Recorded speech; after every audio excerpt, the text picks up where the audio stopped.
She had 21 days to leave the family farm when Hannah Mercer finally broke open the room her father had kept locked for almost half her life. The bank officer had driven away less than 10 minutes earlier, his gray sedan shrinking down the county road until it disappeared behind a long curtain of red Kansas dust. The paper he had left behind rested on the kitchen table beneath a chipped ceramic sugar bowl, its edges lifting whenever the old window unit coughed warm air into the room. Hannah had read every line twice. Unless she brought the delinquent balance current or gave the bank enough reason to restructure the loan, foreclosure would move forward. 21 days. After that, 118 acres that had carried the Mercer name for 3 generations could be listed, divided, sold, and turned into someone else's property. Hannah folded the notice once and slipped it into the back pocket of her jeans. She did not cry. She did not call the bank again. Instead, she crossed the sun-whitened yard toward the workshop. August had burned nearly every soft color out of the farm. The grass beneath her boots crackled like paper. Dust coated the lower boards of the barn.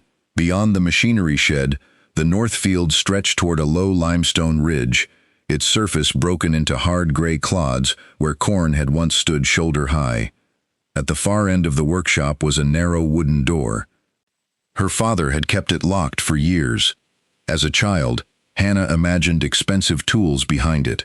Later, she assumed it held tax records, old guns, or things belonging to her grandfather that Daniel Mercer simply did not want disturbed.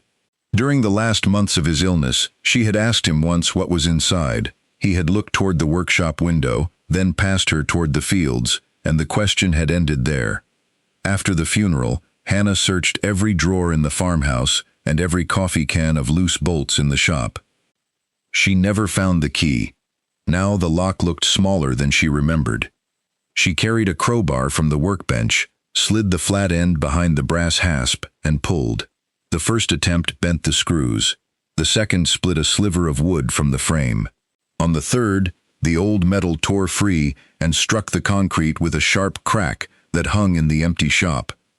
The door moved inward only a few inches before catching against the floor. Hannah put her shoulder into it.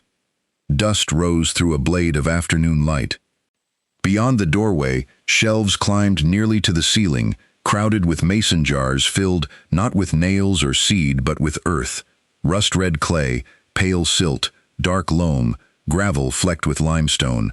Each jar carried a strip of masking tape in Daniel's narrow handwriting, some marked with dates 20 years apart.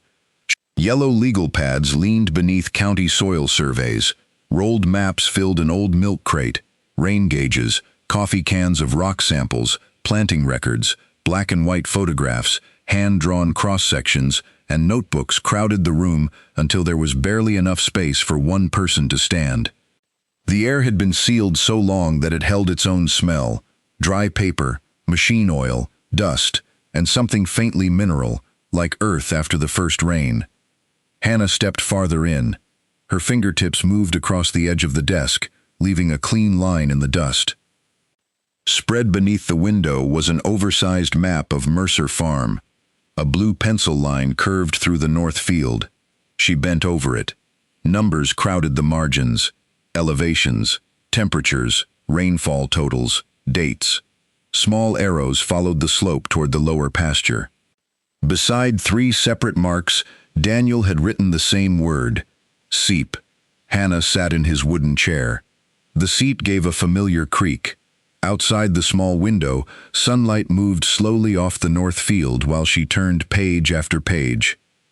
She was still there when the workshop went dark. By sunrise the next morning, nearly every dollar left in the farm account had been committed to a 48-hour backhoe rental. That was when the neighbors began slowing down. The machine arrived shortly after 7 on a flatbed. By 8, Hannah was digging into the north field. She ignored the eroded corners and the dead patches near the fence. Instead, she drove straight into the middle of the field and lowered the bucket into ground that still represented some of the farm's best resale value. Topsoil rolled aside, then clay, then pale gravel.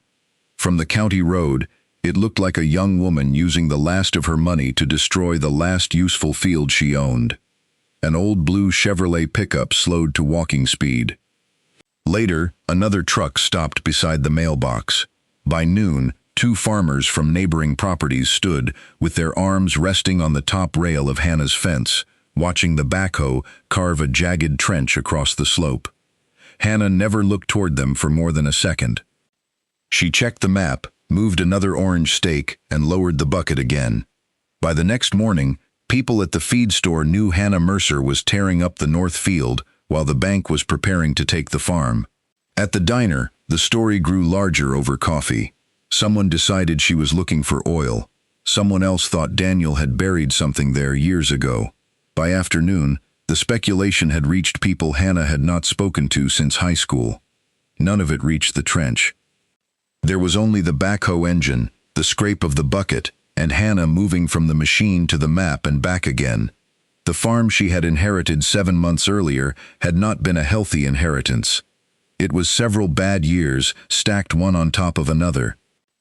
Daniel Mercer's first heart attack had come while Hannah was taking soil science courses at a community college 40 miles away. She had planned to stay home for 1 semester, help him through recovery, then return to school. His strength never fully came back. Neither did the farm. One dry summer hurt the soybeans. The following year was worse. Diesel climbed while crop prices softened. The main irrigation pump failed in July and cost almost more to repair than the crop it was supposed to save. Medical bills began arriving beside seed invoices. Pastures browned early, forcing cattle to market before they reached the weight Daniel wanted. Then the machinery started taking its share. The John Deere leaked hydraulic fluid from 2 fittings, and later a third. Wind peeled sheets of tin from the equipment shed. Fence posts leaned farther each season because replacing one meant not replacing something else. After Daniel died, Hannah began selling what the farm could survive without. The grain wagon left first. The old stock trailer her grandfather had bought in 1976 went next. She canceled a fertilizer order, then spent evenings with soil test sheets deciding where the little product left in the shed would do the most good. When hydraulic fittings failed, the dealership truck stopped coming because Hannah learned to rebuild them herself. Weekend hay jobs for neighboring farmers stretched past midnight, and she often came home with dust in her hair, grease beneath her nails, and a folded check in her shirt pocket. The farmhouse stayed colder than it should have in March. By July, Hannah stopped running the window unit in rooms she was not using. Meals became whatever was cheap, quick, and could be eaten standing beside the sink. Still, the numbers went the wrong direction.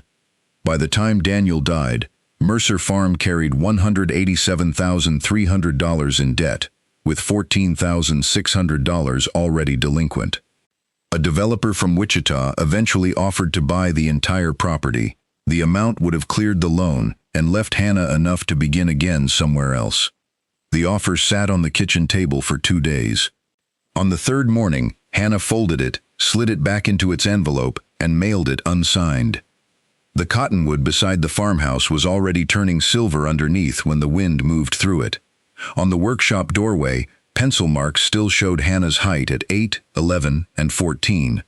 Daniel's work gloves still hung from a nail beside the bench because she had never found a reason strong enough to move them.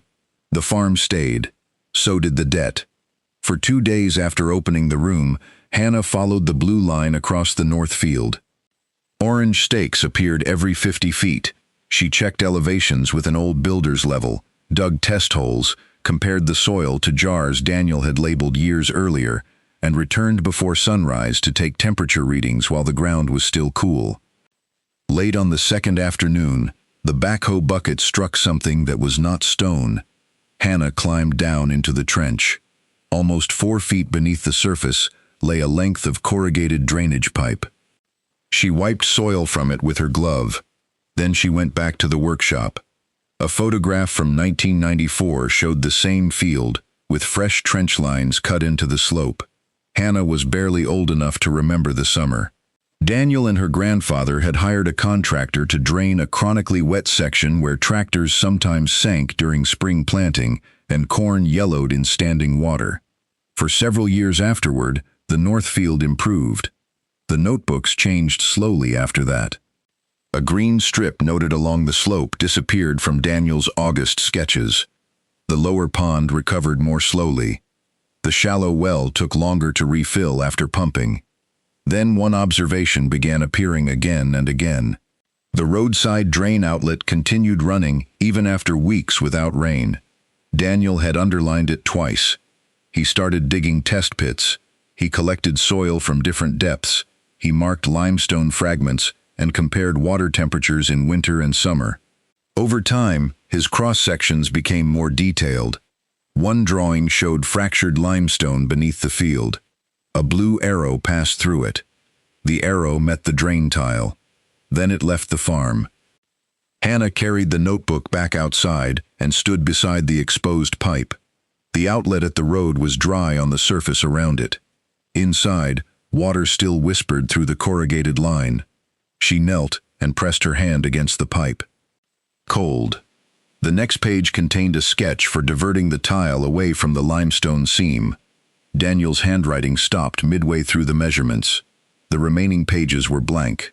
Hannah cut the pipe near the point he had marked. Water appeared around the blade. Her breathing stopped with it. For several seconds, muddy water pushed through the opening. Then the flow weakened. A shallow puddle formed. Nothing more came. She widened the trench. The bucket struck limestone. Another section came open. Still nothing. By evening, the North Field looked worse than it had that morning. Long piles of raw soil crossed the slope. Orange flags shook in the hot wind. A rented machine stood beside an empty trench. Hannah shut off the engine. The silence afterward felt larger than the field. The rental period ended the next day. She returned the backhoe before another charge hit the account. After that, there was only a shovel. The temperature climbed into the upper 90s. Sweat darkened her shirt before breakfast. Fine dust pasted itself to her forearms. Every few hours she stopped long enough to take another measurement, compare it with an old notebook, shift a few feet, and begin again. On day 15, no useful water appeared. The next morning, the John Deere overheated while she pushed loose soil toward the lower basin. A hydraulic hose burst the day after that, spraying oil across the drawbar. Hannah drove into town for a replacement, returned beneath an afternoon sun that made the shop roof shimmer, and crawled beneath the tractor with 2 wrenches and a piece of cardboard to keep gravel from grinding into her shoulder blades.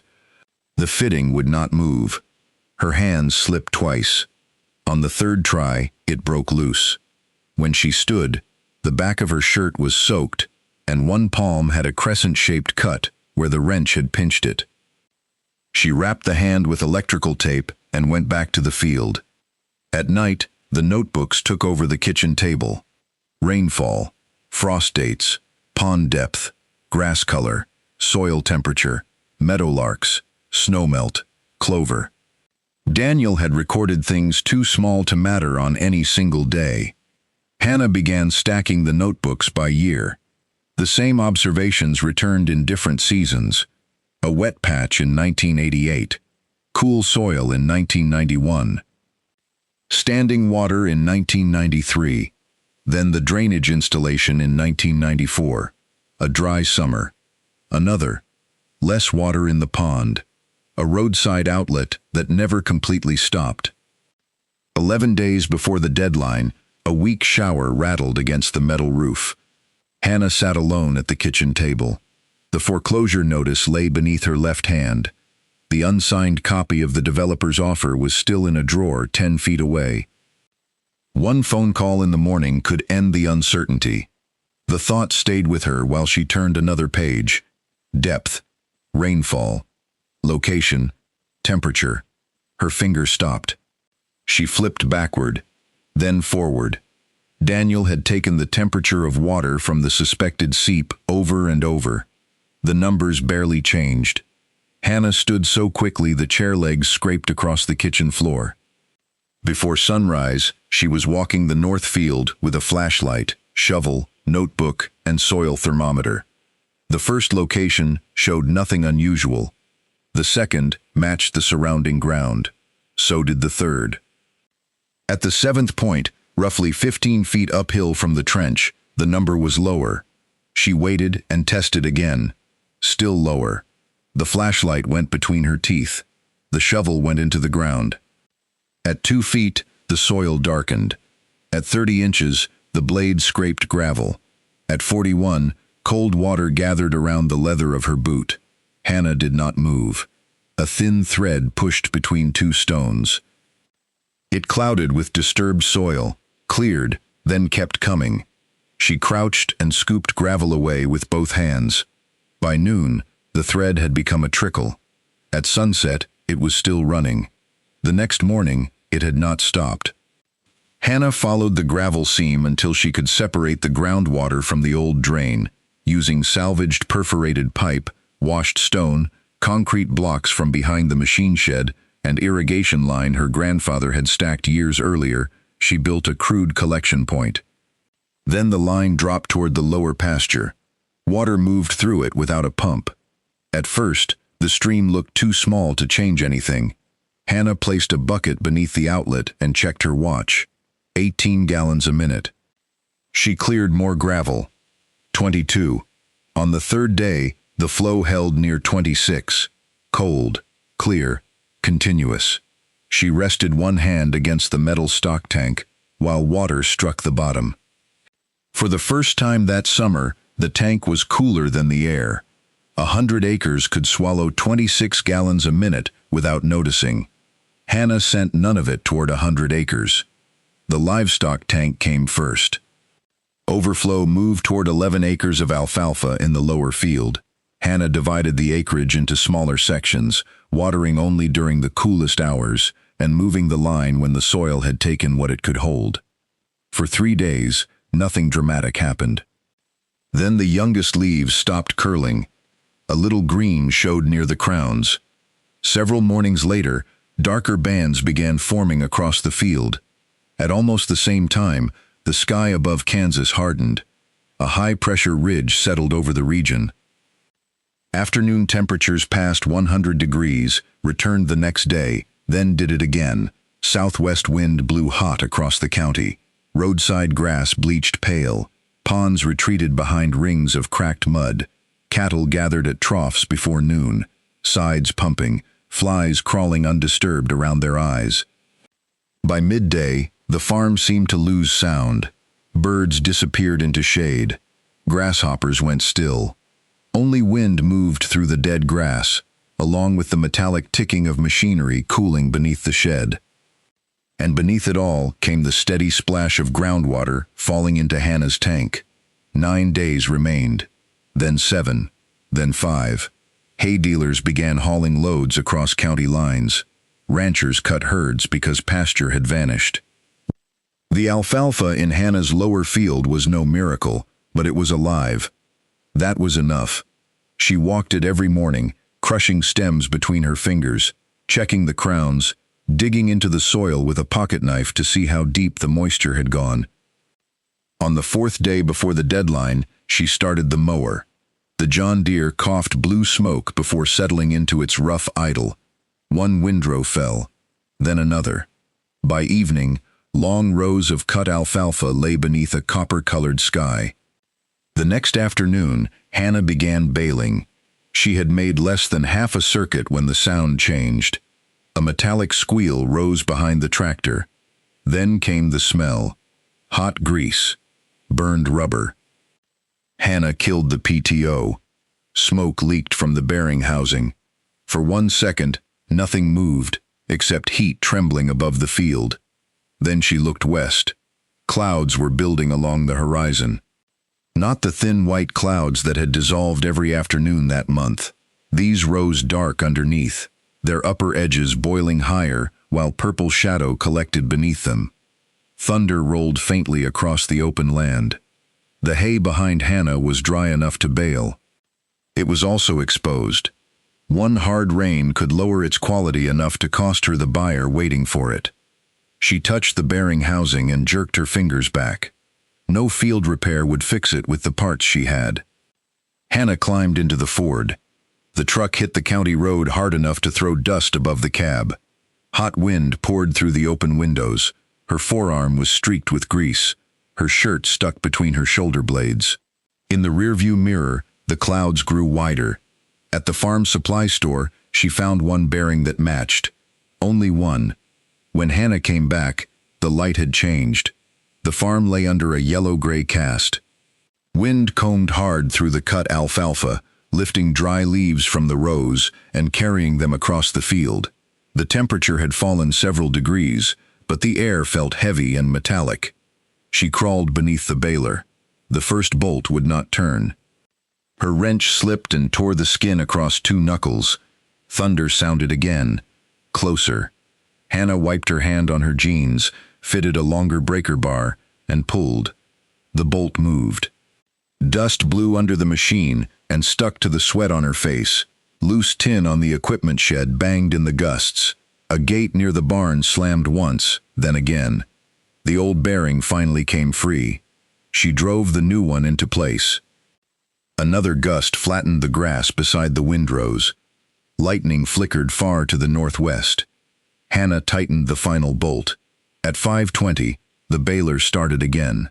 One finished bale dropped behind her. Then another, then another. The tractor crawled across the field while thunder moved closer. Each stroke of the baler hit through the seat into Hannah's spine. Dust and chopped alfalfa filled the air behind her.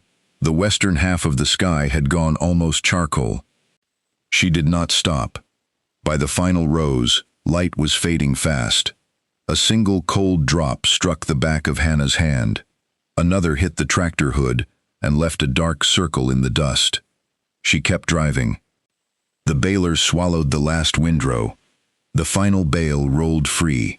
Hannah shut off the PTO. Without the machinery, the silence rushed in. She stayed in the tractor seat. The engine ticked beneath the hood. Wind moved over the field, carrying the smell of rain from somewhere beyond the ridge. A cool, mineral scent so different from the hot dust of the last several weeks that for a moment it seemed the whole county had changed. Another drop touched her cheek. Then nothing. Hannah looked north. Lightning flashed inside the clouds, farther away now. The thunder that followed was softer. A pale curtain of rain hung beneath the storm several miles off, moving across someone else's fields. The wind weakened. Loose alfalfa leaves settled into the rows. For the first time all day, Hannah noticed her hands. They would not close completely. Grease filled the lines of her palms. One knuckle had swollen, and dried blood had turned almost black beneath the dust. She lowered herself from the tractor. Her knees nearly folded when her boots reached the ground. Hannah caught the fender with one hand and stood there, head down, breathing. Around her, the finished bales sat across the field in dark rows. The smell of distant rain remained in the air. Behind the barn, water from the restored seep continued falling into the stock tank with the same steady rhythm it had kept all afternoon. Hannah walked to the nearest bale and sat on it. No rain came. For several minutes, she did nothing. The following morning, she entered the bank carrying a folder thick with receipts, contracts, flow measurements, and projections. The hay sale had brought more than it would have in a normal year. A nearby rancher, desperate for grazing, had paid in advance for 30 days on the lower pasture. The county extension agent had inspected the restored groundwater source and documented a stable flow. Hannah's operating figures showed reduced livestock water costs and productive forage on ground the bank had effectively written off. The money did not erase $187,300. It did not need to. The delinquent amount dropped far enough for foreclosure to be suspended. The documented water source changed the farm's operating projections. The grazing contract added reliable short-term income. The hay sale proved the lower acreage could still produce under drought conditions. The bank restructured the remaining debt. 21 days after the notice had been left on Hannah's kitchen table, the deadline passed. No auction sign appeared at the end of the driveway. No moving truck came. The Mercer name stayed on the mailbox. By September, the catchment basin below the north field held clear water. Hannah lined the overflow with stone and seeded the disturbed ground with deep-rooted grasses. Fall rain softened the backhoe scars. Roots took hold where raw dirt had been exposed. The orange stakes disappeared. People in town stopped talking about Hannah digging up her best field. They began asking about the spring. The county agent returned with 2 other landowners. Farmers who had once watched from the road now walked the north field beside Hannah, studying the limestone, the slope, and the line of the old drain. Some went home and began checking tile installed on their own properties decades earlier. Hannah never mentioned who had laughed. When someone stopped at the fence, she opened the gate. Mercer Farm did not become rich. The tractor remained old. The equipment shed still needed a roof. Winter feed still had to be bought. Fence wire still broke. Bills still arrived in the same mailbox. But the bank notices changed. The balance began moving downward. The next spring, Hannah planted fewer acres than Daniel once had. Grassed waterways remained where runoff naturally crossed the slope. The seep stayed protected instead of being forced back underground. Irrigation began only after Hannah checked soil moisture. A new black notebook started traveling with her in the truck. Almost a year after she broke the lock, Hannah returned to the room at the back of the workshop. She had cleaned the shelves but changed little else. Mason jars still held layers of Mercer soil collected across decades. Daniel's yellow notebooks remained beside the county maps. Limestone fragments still carried his handwriting. His chair still gave the same small creak when Hannah sat down. The broken lock was gone. Beside Daniel's final notebook rested Hannah's black one. She opened it as evening light crossed the floor. The page already carried several entries from that week. Rainfall, morning soil temperature, spring flow, moisture depth in the lower field, alfalfa condition, clover along the restored drainage line. Hannah added the date and one more number, 25 gallons per minute. Then she closed the notebook. Outside the small workshop window, the north field lay beneath the last orange light of evening. The wound from the backhoe had nearly vanished. Grass covered the slope now, and through it ran a darker green band following the contour of the hill. Hannah pulled one of Daniel's old photographs from beneath the map. In the faded image, her father stood beside a much younger tractor. Behind him was the same hill. The same green band crossed it. Hannah placed the photograph beside the window. For a while, she looked from one to the other. Then she returned it to the desk. Before leaving, she picked up the old brass hasp that had once held the door shut. It had been lying on a shelf since the day she broke it. She turned it once in her hand. Then she dropped it into a drawer and pushed the drawer closed. The door remained open behind her. Outside, the evening air had cooled. Across the yard, the stock tank was full. Water slipped over its rim and disappeared into the grass below. Hannah walked past it toward the farmhouse as the last light faded over the north field. Behind her, from the open workshop, the corner of a blue-lined map lifted gently in the breeze.